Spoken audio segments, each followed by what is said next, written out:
Hey everybody. Okay, we have another group of 3 projects again tonight, but tonight we're going to be doing stuff with chopping mats. Now, if I look at them, one of them says flexible cutting mat, the other one says chopping mat. They are different though. Look at one of them. This is the old school one. This is the one that says chopping mats. It's like clear. It is really cool. If you can find them at your Dollar Tree, scoop them up when you can. But this is the one that I see most of the time, and it's backwards. It says flexible cutting mat. It's got a little bit of a more white look to it. Either way, they are super fun. I don't know why I bought so many. So I'm like, well, I have them in my stash, so I should do something. So that's what we're doing tonight. I have 3 projects, a decor piece, a piece for your office, and, a piece for your books. So it'll be super fun. And you've got to stay to the end because, that one is my favorite. And listen, the middle one, that one I have a little bit of a hack on how to make tassels. So you're welcome. Anyways, friends. And by the way, hi, I'm Colette with Blessings Craft Therapy, if you didn't know. And if you did, thanks so much for coming back. Super fun projects. All right, let's get to it.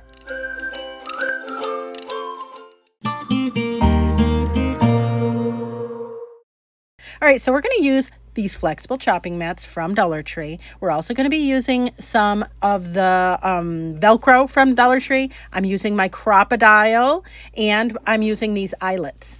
Are they eyelets or are they grommets? I can't remember. But anyways, that's what we're using. And I'm using a button from Dollar Tree as well. All right, so we have our chopping mat. And I am folding up the bottom to about 5.5 inches.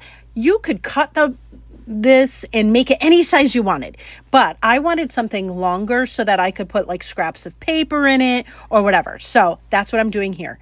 Now you'll see me using a ruler, and friends, I'm going to tell you multiple times during this video, I used a ruler and I still messed it up. So if there was ever any question as to whether or not me and rulers are not friends, this should settle it. We're not. It doesn't matter how many rulers I use.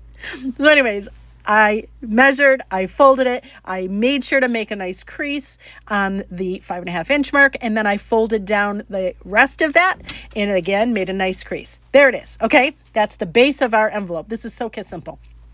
All right, this is my Crop-A-Dile. I love it. It is one of the best things I've ever bought. I got mine at Michael's. You could get them at Hobby Lobby, Amazon, probably anywhere. All right, so what I'm doing right now is just popping some holes. It's about 1/2 inch in, or maybe 1/4 inch in from the edge, however you want to do it. And no, they're not spaced evenly.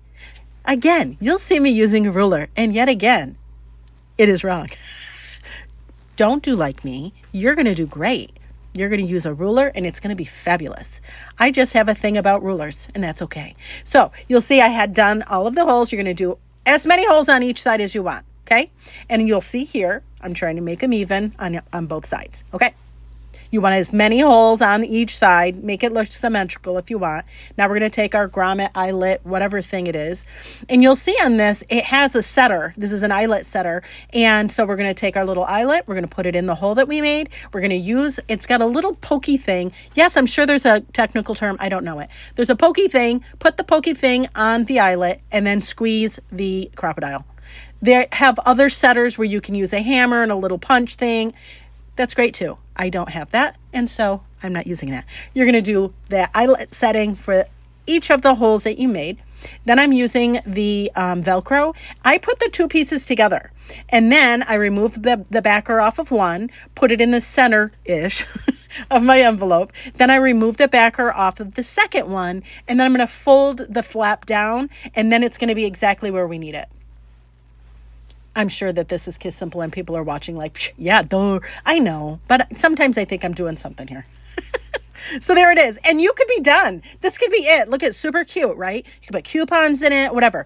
But I mentioned I used the Dollar Tree buttons. I just glued it on. It's just for show. You could put a sticker on there, whatever you want. But look at how cute this is. Are you kidding? And like I said, I put my scrap paper in it and I love it. All right, so I use these Cricut printable clear sticker paper. I printed these little designs I made in Canva, and then we have these chopping mats from Dollar Tree, and I cut down my chopping mat.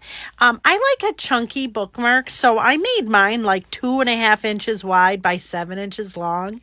I know it's a chunky one, but it's okay. You do your size, whatever size you like. Then I'm cutting my sticker paper, the images down, and then I'm putting the sticker paper on the shiny part of the chopping mat. And then I'm just going to smooth it on. This is just a little scraper that has felt glued on it, just to kind of, help the bubbles out so that they're not underneath. And I just make sure to trim it. Because no, I never do anything. I never do anything accurately. So I always have to go back and trim. So most of the time I don't even bother trying to be accurate anymore. I just make sure it's bigger than I need. And then I trim. Again, I got this Cricut sticker paper from, I think, Michaels. Then I'm using these. This is a tool. They're from I think the Memory Keepers, and it's just an edging tool. I love it. It's amazing. Got that at Michael's. Then I'm using my Crop-A-Dial. Again, got that at Michael's.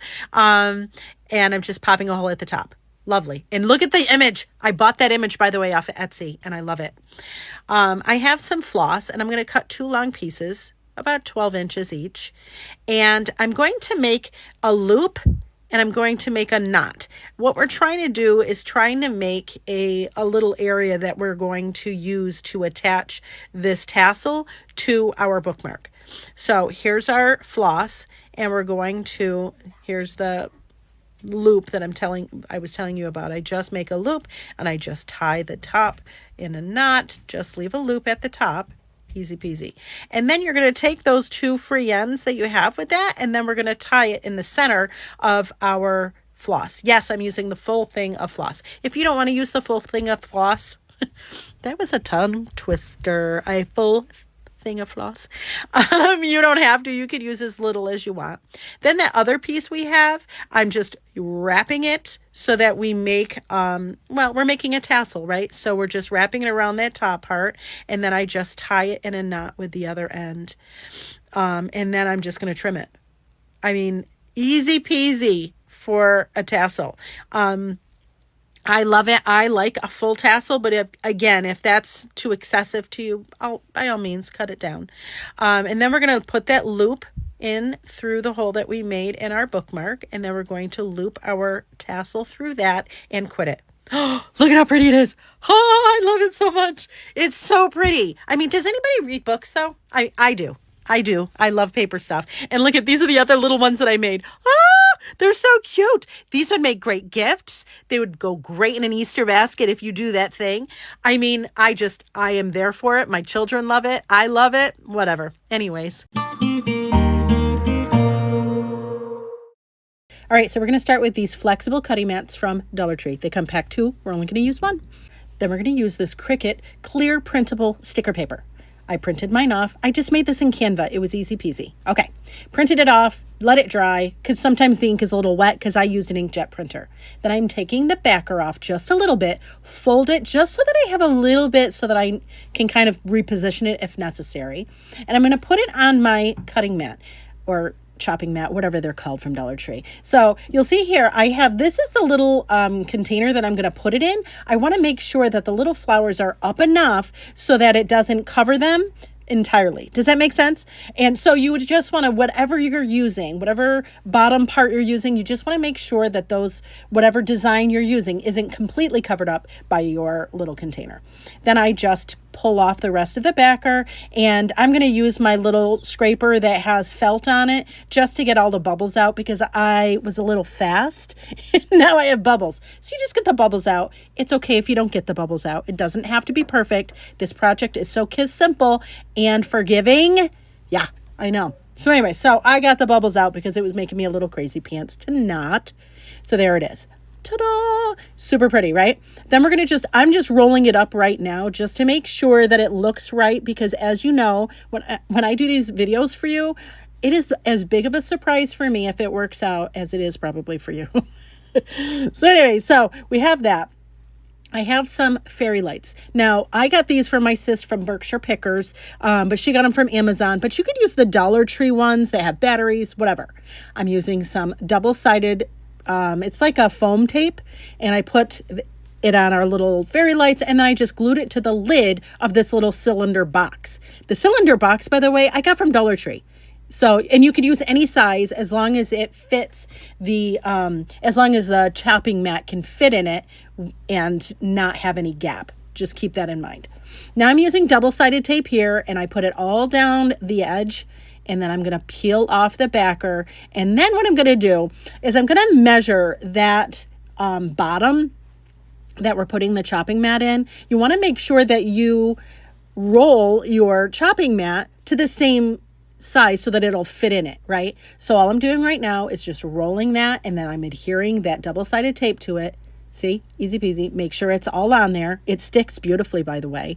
And then I put it on and look, then I'm going to add the fairy lights into the cylinder and put the little lid on and quit it. Like, this was an accidental project, by the way, because I was trying to do something else, and this is what came of it. Look, I'm going to turn it on. Stop it. Like, stop it right now, right? I love it. It was super easy. And yes, my daughter has already claimed it, which I love. Again, I win. Yay, when she does that. But anyways, friends, thank you so much for watching. And I hope this inspires you.